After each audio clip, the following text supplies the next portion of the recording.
If you follow me on Instagram, you'll get this. Hey, y'all, hey. So it's an honor to be here. Thank you so much to Lori and to Craig. Thank you so much for this. And I'm honored to be amongst these fabulous women poets. Y'all, you guys know how to use your words. And I'm also thankful for just my connection to my spiritual family. I have some friends in the room who are my spiritual siblings. So my spiritual parents who I hope are watching, just thank you. This poem is called Self Must Meet You. And it's a poem about, so my faith is really important to me. It's a poem about my relationship with God and my desire to be married and waiting and waiting and waiting for that special person to find me. And it hasn't happened yet, but knowing that God always has to be the priority. So this is called Self Must Meet You. There's a little bit of a singing portion to it. You are, you are, you are, you are my heart's desire, my living hope, the cornerstone. You are, you are, you are, you are my heart's desire, my living hope, the cornerstone. Lord, the hardest prayers expose frailty. Feelings cannot remain in a mode. I tell you, if this thing is going to take your place, then I don't want it. The pursuit of healthy ambition becomes a dive into shallowness. My emotions weather, and attitude turns bitter.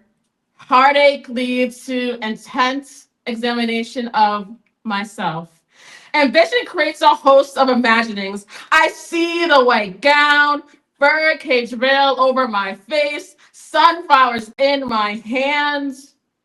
This is happiness. Life so inviting. But Lord, you ruffle my senses. You command me to swim in deep water. Ambition still roars. Envy travels with him. Deception strives to be my guide. Solitude stands at the shore. I'm reminded to be steady. Restlessness must meet faith. My efforts are futile. Self must meet you. Your water yields treasures, both clear and unseen. I decide to endure, to continue to swim.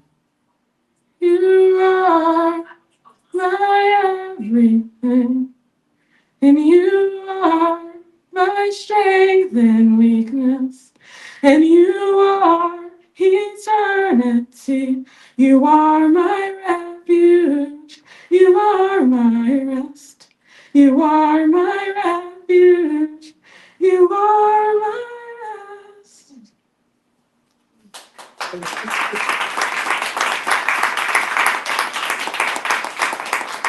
Thank you. And this poem is called Create Now Creative. I'm dedicating this poem to all of y'all who know how to use words, connect words together, and pour your lives into your words. Create now creative. Create now creative. Dream now dreamer. Sing now singer. Write now writer. You sat with blame and shame. You've eaten dinner with imposter syndrome. Imposter syndrome is a fancy phrase for fear. Fear of being seen as brilliant and fear of being seen as fragile. But show your art now. If you delay its showing, you may lock it away in a basement. You may shove your poem, your song, your dance, and the depths of your belly. Release now, artist. Release now, creative. Release now, songbird. Release now. Your world needs to hear your revelations. Your thoughts aren't useless. Your perspective isn't idiotic. Your mind isn't scrambled. I know that you have wondered, am I crazy? Am I flaky? Am I worthy to create art?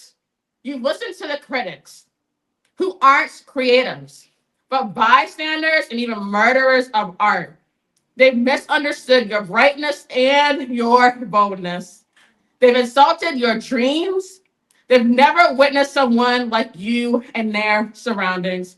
You remind them of their inadequacies. You brighten up the darkness that they like to live in. But you can bloom now. You can escape the soils of doubt and self-hatred now. Dream now, dreamer. Sing now, singer. Write now, writer. Create now, creative.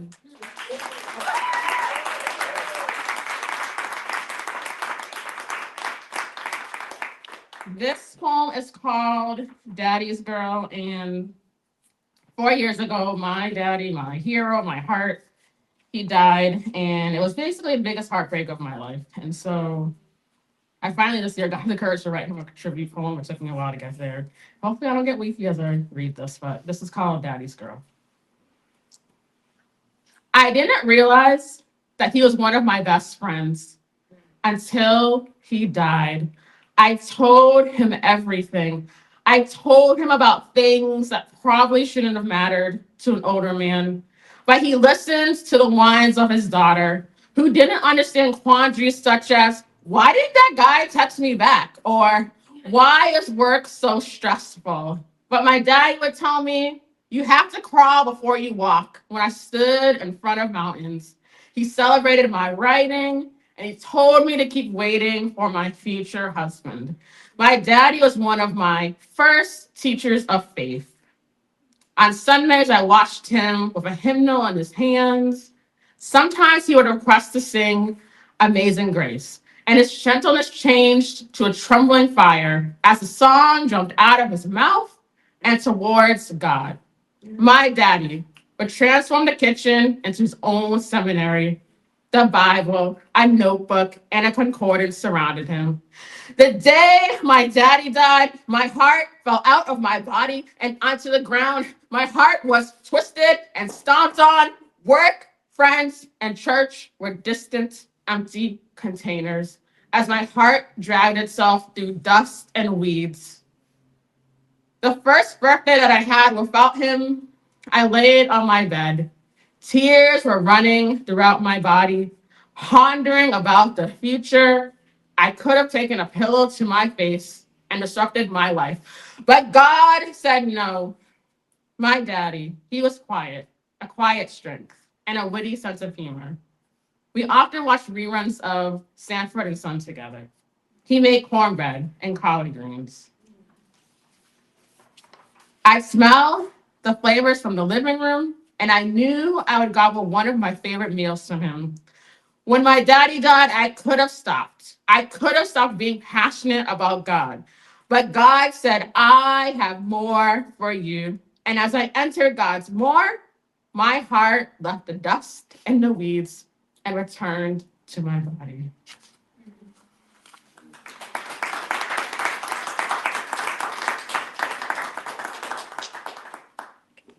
So for anyone who is wondering about, We're all wondering about it.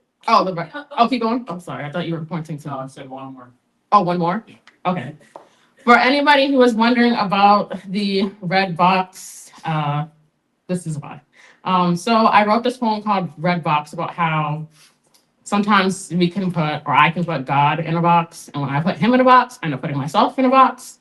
And so this is called Red Box. God, I put you in a red box last week. Actually, let me start again. God, I put you in a box last week. I put you in a red box with sparkles on it. I put you underneath my bed so that you're still close, but far enough that I don't have to confront your requirements or your affirmations. But when I put you in that box, I put myself in a box too. I put myself in a red one with a silver bow attached to it. And I hid underground and I hid in a sewer. I decided that it's extremely risky to thrive. And it's abnormal to be the wild one in the stagnated rooms. But you didn't create me to function in a box, to dream underground, or to live in a sewer. You said, daughter, you are fearfully and wonderfully made, gifted and courageous. But there's an unrealistic insecurity. But there's a unrealistic security in the red box. I can pretend to have no talents or aspirations. I don't have to succumb to your frame. but the corners of the box are itchy. My skin becomes dry and bumpy. My thoughts become dull, and my heart is shrieking. I believed that the box would have supported me, but it has dismantled me instead. I took the red box from underneath my bed today, and I took you out of it. When I took you out of that box, I took myself out of a box too. I've decided that I'm required to thrive. Thank you so much for listening to my words.